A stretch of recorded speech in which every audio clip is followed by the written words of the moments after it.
The morning sun cast long shadows across the glass halls of Galactic University as Professor Jake Martinez walked toward his classroom. He carried a worn leather bag filled with notes and specimens that would help his students understand the complex relationships between different life forms across the galaxy. Jake had been teaching here for 15 years and loved every moment of it. The university was built on the neutral planet Kepler 442b, where species from all corners of space came to learn together in peace. Jake opened the door to find his advanced xenobiology class already seated and waiting. 23 students from 12 different worlds looked up as he entered. There was Mira from the crystal caves of Andromeda, with her translucent blue skin that sparkled in the light. Next to her sat Corvin, whose thick purple fur covered his bear-like body from the frozen world of Arcturus Prime.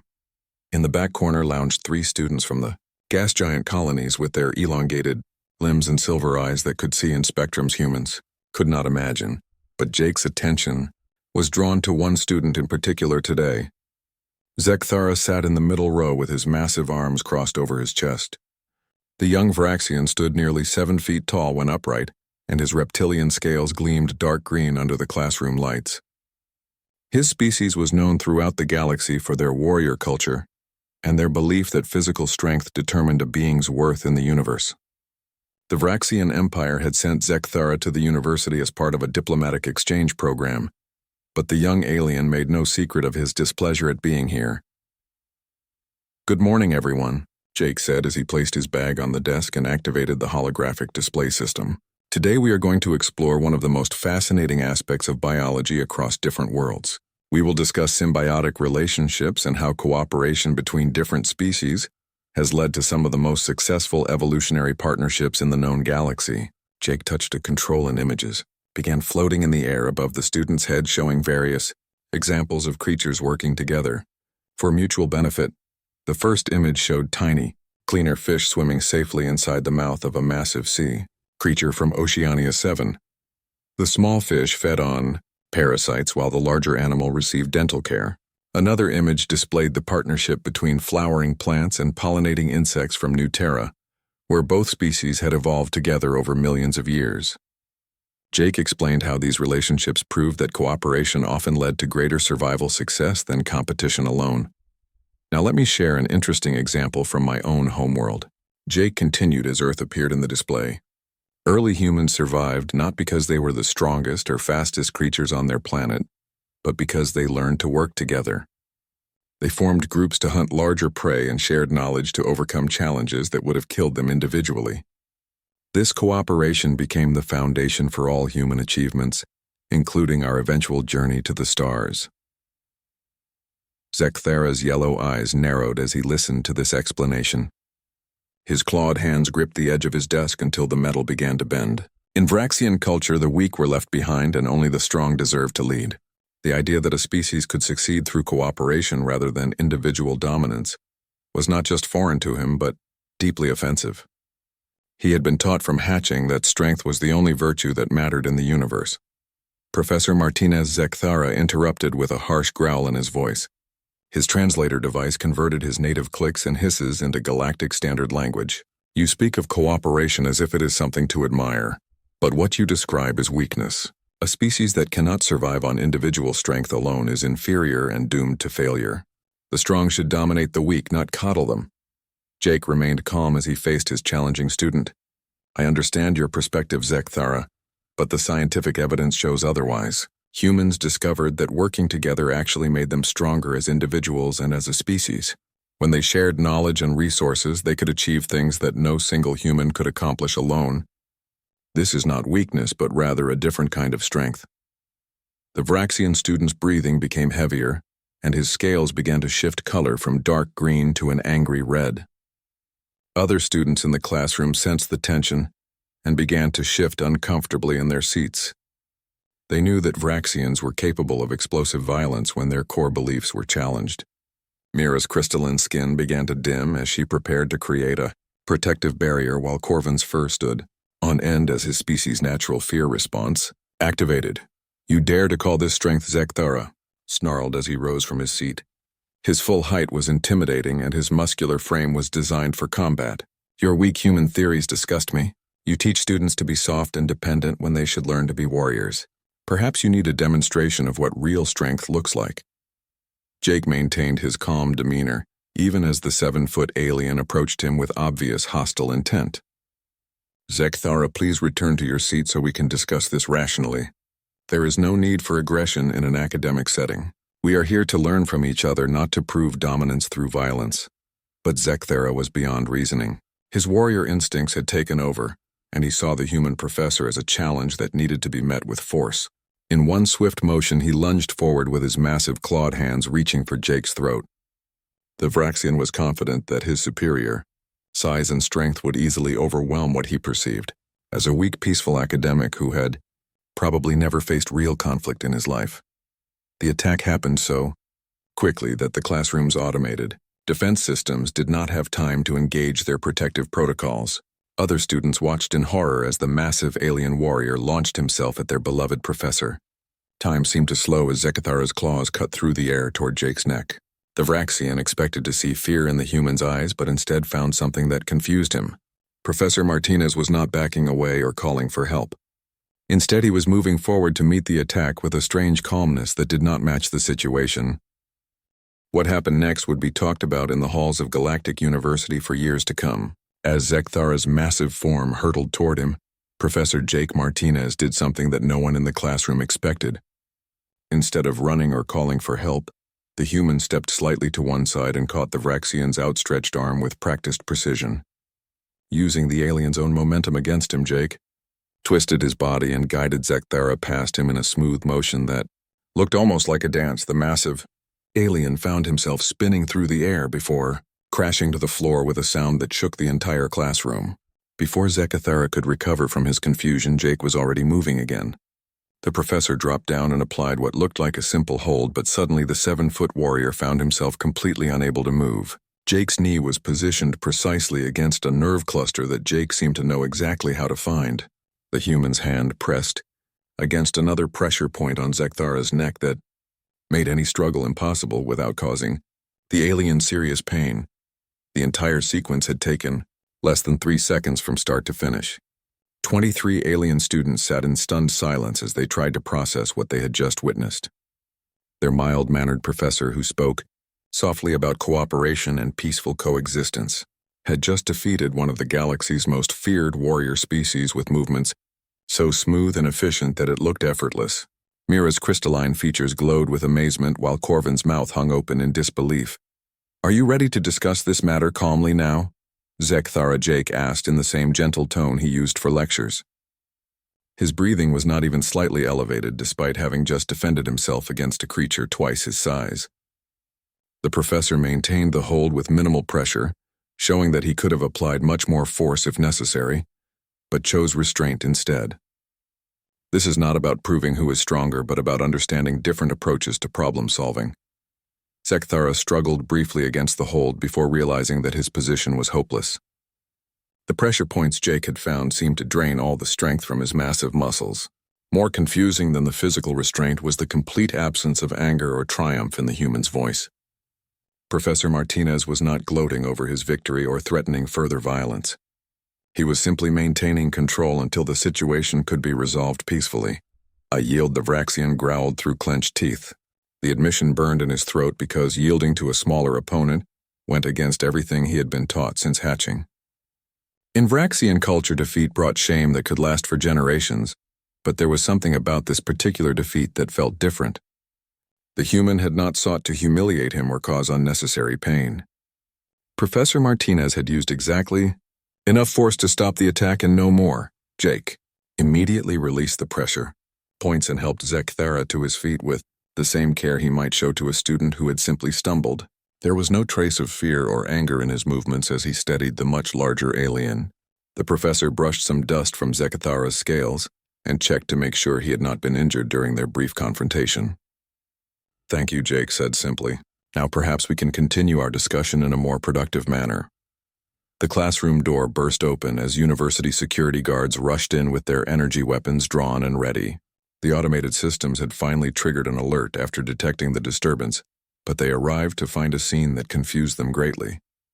They expected to find a human professor injured or worse and a rampaging Vraxian who would need to be subdued with force. Instead, they found both beings standing calmly near the front of the classroom while students watched with expressions of wonder rather than fear. "Everything is under control here," Jake told the security team as they lowered their weapons uncertainly. "We had a brief misunderstanding, but it has been resolved. Student Zekthera and I were just having a passionate academic discussion that got a bit more physical than intended. No one has been harmed, and there is no need for further action." The head of security, a grizzled veteran from the mountain world of Titan Prime, looked back and forth between the human and the Vraxian with obvious confusion. His scanners showed elevated stress hormones and signs of recent physical activity, but no injuries or ongoing threat. "Professor Martinez, do you wish to file a formal complaint against the student for assault? We can have him removed from the university within the hour." "That will not be necessary," Jake replied with a slight smile.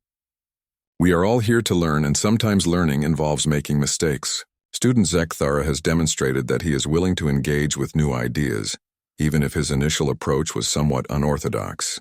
I believe he will be more thoughtful in future discussions." The security team exchanged glances before their leader shrugged and holstered his weapon. "As you wish, Professor. However, this incident will need to be logged in our reports and reviewed by the administration.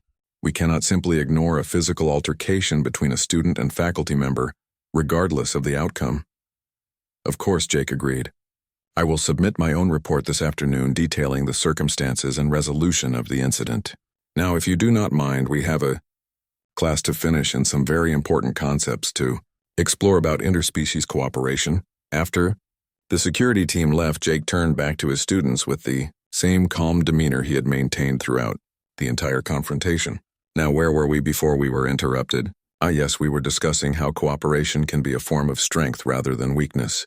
Perhaps we could explore some additional examples from other worlds to illustrate this concept more clearly."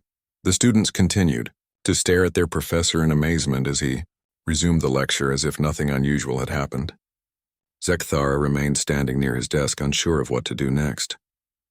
His entire worldview had been shaken in the span of a few seconds, and he found himself questioning everything he thought he knew about strength and weakness. The human had demonstrated physical superiority over a trained Vraxian warrior, but had chosen mercy over domination. This contradiction made no sense within the framework of Zekthara's understanding. "Please take your seat, Zekthara," Jake said gently, without turning from the holographic display he was adjusting. "You are welcome to continue participating in today's discussion, if you feel ready to do so. If you need a few minutes to collect yourself, that is perfectly understandable as well. There is no shame in taking time to process new information." Word of the incident spread through the university's communication networks within minutes, despite Jake's attempt to downplay its significance. Students from dozens of species began accessing the classroom's recorded footage through official and unofficial channels. The video showed the brief confrontation from multiple angles and revealed details that even the students present had missed. Professor Martinez's movements had been so precise and controlled that they could only have come from extensive training in combat techniques.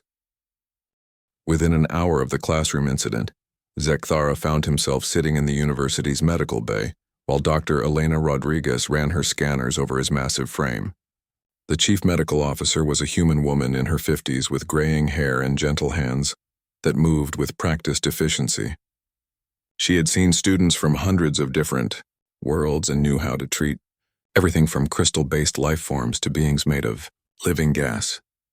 "Your physical condition is excellent," she told Zekthara as she reviewed the scanner results. "No injuries beyond some minor bruising that should heal within a day or two. However, I am more concerned about your mental state right now. You seem quite troubled by what happened in Professor Martinez's classroom today." The Vraxian warrior sat silently on the examination table that had been reinforced to handle his weight and size. His yellow eyes stared at the floor as he tried to process what had occurred. "I attacked him with full force, Dr. Rodriguez. I used every technique I learned in combat training from the time I could walk.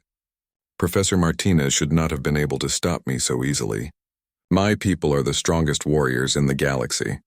Dr. Rodriguez pulled up a holographic display showing human anatomy alongside Vraxian physiology for comparison. "I think I can help you understand what happened today, Zekthara. You see, there are many different types of strength in the universe, and your people have developed one very specific kind.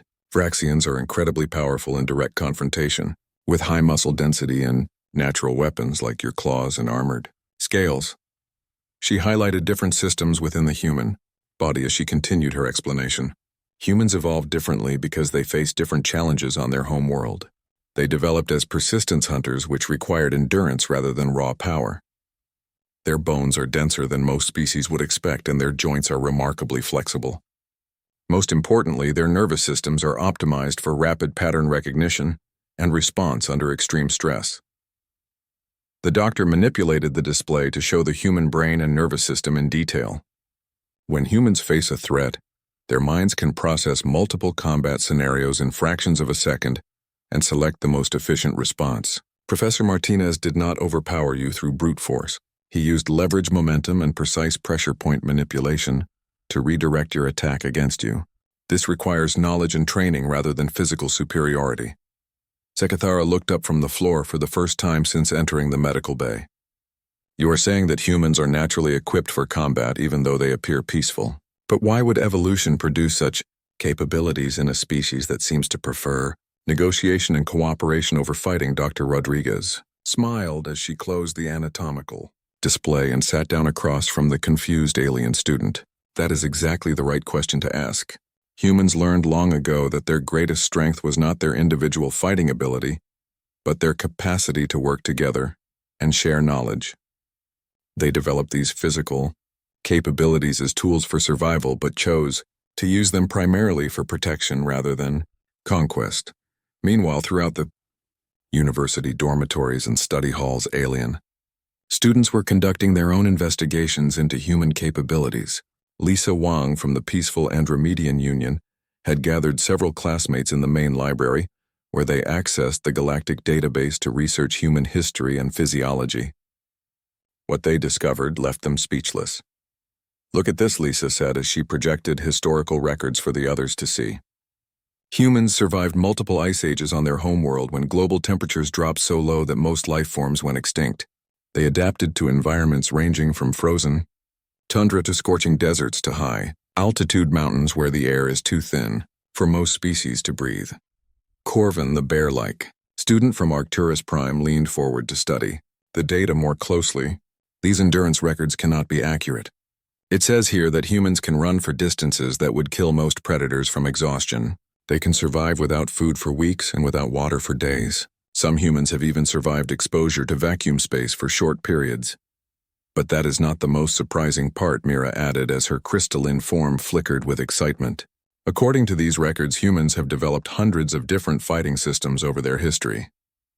They have techniques for combat with weapons, without weapons, in groups and as individuals. Yet they use these skills primarily for sport and self-defense rather than aggressive expansion.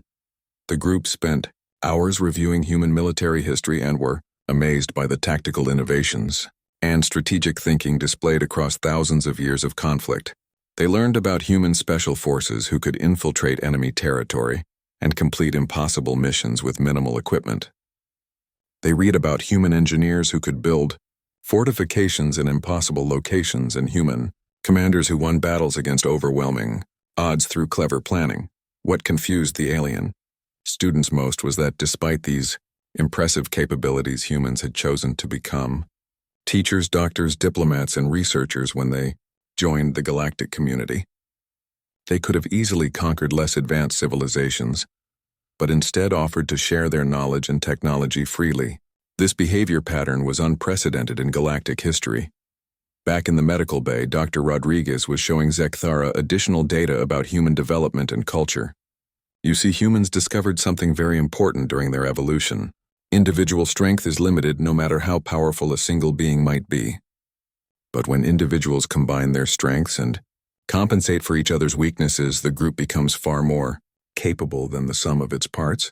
The doctor pulled up images of human achievements throughout their history, including massive construction, projects, scientific discoveries, and artistic works that required cooperation between thousands of individuals. This is why Professor Martinez responded to your attack the way he did. He has the training and ability to seriously injure or even kill an opponent, but he chose to use only enough force to stop the threat. This is not weakness, but incredible self-control and discipline. Zechthara sat quietly for several minutes processing this new information. In his culture, strength was demonstrated through domination and conquest. The idea that someone could choose restraint when they possessed superior capability was completely foreign to his understanding. Yet he could not deny what had happened in the classroom, or the evidence that Dr. Rodriguez had shown him.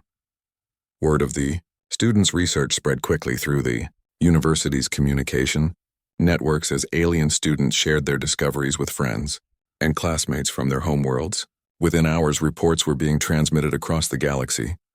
As different species began to re-evaluate their understanding of humanity's place in the galactic community, the humans were not the weak peacekeepers that many had assumed, but rather incredibly capable beings who had chosen to be peacekeepers. That evening, Zechthara found himself unable to sleep, despite the comfortable bed in his dormitory room. His mind kept replaying the events of the day and the conversations he had with Dr. Rodriguez about human capabilities and philosophy. Everything he thought he knew about strength and weakness had been turned upside down in the span of a few hours. The young Vraxian warrior had never experienced such confusion about his fundamental beliefs.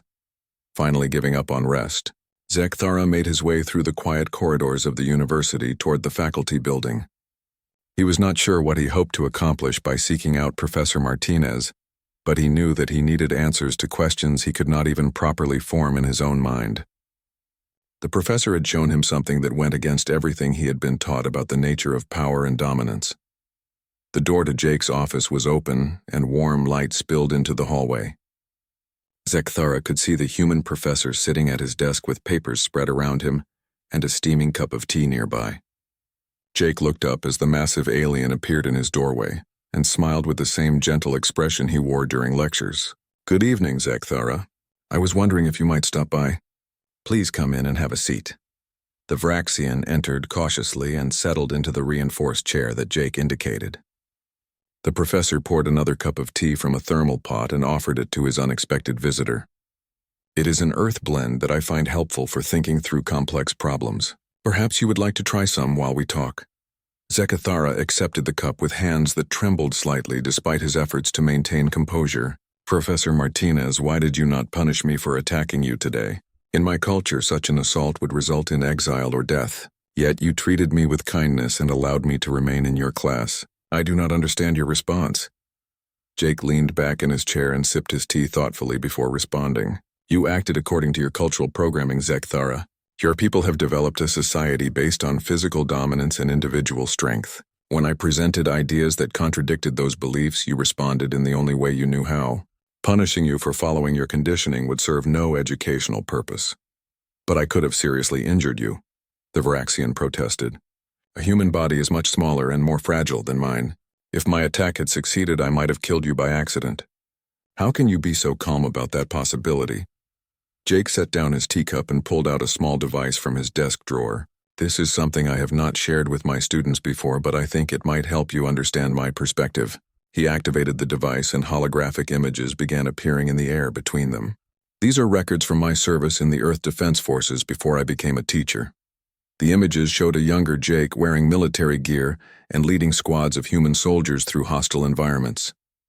Zechthara watched in fascination as the recordings displayed combat operations on alien worlds, where humans fought against creatures in conditions that would challenge even Vraxian warriors.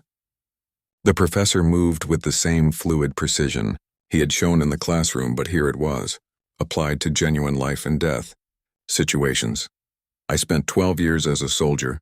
Before coming to this university," Jake explained as the images continued to play, "I learned how to fight and how to kill when necessary to protect my fellow humans and innocent civilians. But I also learned that violence should always be the last option, not the first. Every conflict I survived taught me that building something is infinitely more valuable than destroying it." The holographic display showed scenes of human soldiers helping rebuild communities after conflicts ended. Jake pointed to images of medical teams treating wounded enemies and engineering units constructing schools and hospitals in former war zones. "This is what true strength looks like, Zechthara. It is having the power to destroy, but choosing instead to heal and teach and build bridges between different peoples." Zechthara stared at the images with growing understanding. "So when I attacked you today, you were not helpless. You chose to respond with minimal force because you believed I could learn from the experience rather than simply being defeated by it. This was not mercy, but rather a different kind of strength that I have never encountered before. Exactly, Jake agreed as he deactivated the display. Humans discovered long ago that our greatest victories come not from conquering others, but from helping them discover their own potential. Every student I teach has the capacity to contribute something valuable to the galaxy if given the opportunity to grow and learn. Their conversation was interrupted by an urgent chiming sound from Jake's communication device. The professor activated the emergency channel, and the face of the university's security chief appeared in the air above his desk. Professor Martinez, we have a code red situation in the student dormitory complex. One of the experimental specimens from the xenobiology lab has escaped containment and is currently threatening students in building 7. Jake was already standing and moving toward a storage locker in the corner of his office. What kind of specimen are we dealing with, Chief Morrison? The professor opened the locker to reveal emergency equipment, including body armor and various tools that Zekthara did not recognize. In is a Sith rack from the Gamma Sector, Chief Morrison replied with obvious stress in his voice. The creature stands nearly 10 feet tall with natural armor plating and acid-based defensive systems. Our standard security protocols are ineffective against it, and we cannot use heavy weapons without risking harm to the students trapped in the building. Jake was already putting on the protective gear with practiced efficiency. I am on my way, Chief. Evacuate all personnel from the surrounding area and establish a perimeter at least 200 meters from the building. Do not attempt to engage the creature until I arrive. He turned to Zekthara, who was still sitting in stunned silence. You should return to your dormitory immediately. This situation is extremely dangerous. But as Jake prepared to leave his office, Zekthara stood up with determination in his yellow eyes. Professor Martinez, I request permission to accompany you. I am a trained warrior and I might be able to help protect the students. After what you have shown me today, I understand that strength should be used to protect others, not to prove superiority. Jake looked at the young Vraxian warrior for a moment before nodding his approval. Very well, Zekthara, but you must follow my instructions exactly. This creature is unlike anything your people have faced in combat. The Sithrak uses chemical weapons and has intelligence comparable to most sentient species. We cannot simply overpower it through traditional fighting methods. The two beings ran through the university corridors toward the crisis zone, with Jake explaining the situation as they moved. The Sithrak was a specimen collected from a world where evolution had produced natural biological weapon systems. The creature could spray acid that would dissolve most known materials, and its armored hide was resistant to energy weapons and projectiles. Most importantly, it was intelligent enough to use tactics and learn from its opponent's actions. As they approached Building 7, they could hear the sounds of destruction and panic coming from inside. Security forces had established a perimeter, but were helpless to intervene without risking massive casualties. Chief Morrison briefed Jake on the situation while emergency medical teams stood ready to treat any injured students who might be evacuated from the building. The creature has barricaded itself on the 3rd floor, Morrison explained. We have 15 students trapped up there, including some from fragile species who cannot survive much longer in the acidic atmosphere the Sithrak is creating. Our robots cannot get close enough to establish communication, and any attempt to breach the floor has resulted in the creature becoming more aggressive. Jake studied the building schematics on Morrison's portable display while considering their options. The Sithrak was probably terrified and acting defensively rather than maliciously. It had been taken from its natural environment and placed in an artificial laboratory setting that would be confusing and threatening to any intelligent creature. The key was to calm it down rather than fight it. I need you to have your teams create a distraction at the main entrance, Jake told Morrison. Make noise and movement, but do not actually attempt to enter the building. Zekthara and I will use the service tunnels to reach the 3rd floor from an unexpected direction. Once we are in position, I will try to communicate with the creature, while Zekthara helps evacuate the students. The plan required precise timing and coordination between multiple teams. Zekthara watched in amazement as Jake transformed from gentle professor to tactical commander, coordinating rescue operations with the efficiency of a seasoned military officer. Every instruction was clear and purposeful, designed to achieve maximum results with minimum risk to everyone involved, including the escaped creature. Moving through the service tunnels, Jake and Zekthera could hear the Sithrak's agitated calls echoing through the building ventilation system. The creature was clearly distressed and probably seeking a way to return to its natural environment. Jake explained to Zekthera that many supposedly aggressive alien species were actually peaceful when not feeling threatened or confused. They emerged into a utility room adjacent to the area where the students were trapped. Through the walls they could hear crying and panicked voices as the young beings struggled with the acidic fumes that were slowly filling their hiding spaces. Time was running out, and any mistake could result in multiple casualties. Jake activated a translation device and began broadcasting calming sounds in the Sithrak's native frequency range. The creature's aggressive roaring gradually subsided as Jake patiently communicated that he meant no harm and wanted to help both the Sithrak and the trapped students. Meanwhile, Zekthara used his natural strength to clear debris and create escape routes for the students to follow.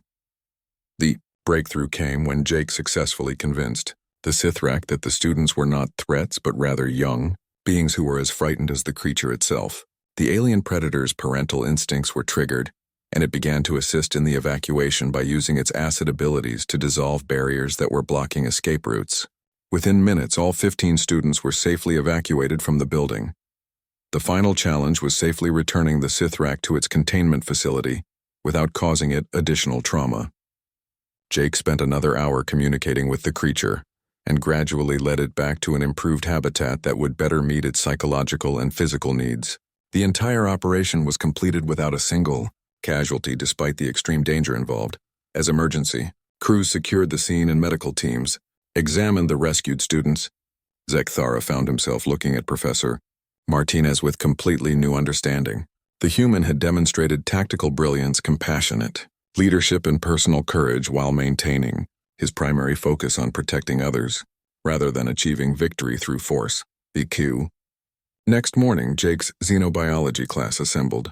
With an unusual tension in the air, news of the previous day's events had spread throughout the university, and students from many different species had requested permission to observe the class. Zekthara arrived early and stood before his classmates as Professor Martinez entered the room. "Before we begin today's lesson, I have something important to say," Zekthara announced in a voice that carried clearly through the silent classroom. "Yesterday I attacked Professor Martinez because I believed that strength could only be demonstrated through dominance and violence. I was wrong, and I wish to publicly apologize for my actions and my ignorance." The Vraxian warrior continued his address with growing confidence as he found the words to express his new understanding. "Professor Martinez showed me that true strength comes from choosing protection over conquest and building rather than destroying. Humans possess incredible capabilities, but they use them to teach and heal and explore, rather than to subjugate others. This is a form of courage that my people have never understood." Jake accepted the apology with the same grace he had shown throughout the entire incident. "Thank you, Zekthara. Your willingness to reconsider your beliefs and learn from new experiences demonstrates exactly the kind of intellectual courage that this university was founded to promote. Now let us all continue learning together about the amazing diversity of life throughout our galaxy." The class proceeded with a new dynamic as students from dozens of different worlds began to understand that they were learning from someone who embodied the principles he taught. Jake's lessons about cooperation and mutual support carried additional weight because his students had seen him risk his own safety to protect others. The humans were not weak peacekeepers, but incredibly strong beings who had chosen to be peacekeepers. Word of the incident and its resolution spread throughout the galactic community as students shared their experiences. With families and friends on distant worlds, the story became a catalyst for broader discussions about the nature of strength and the role that different species could play in building a more cooperative galaxy.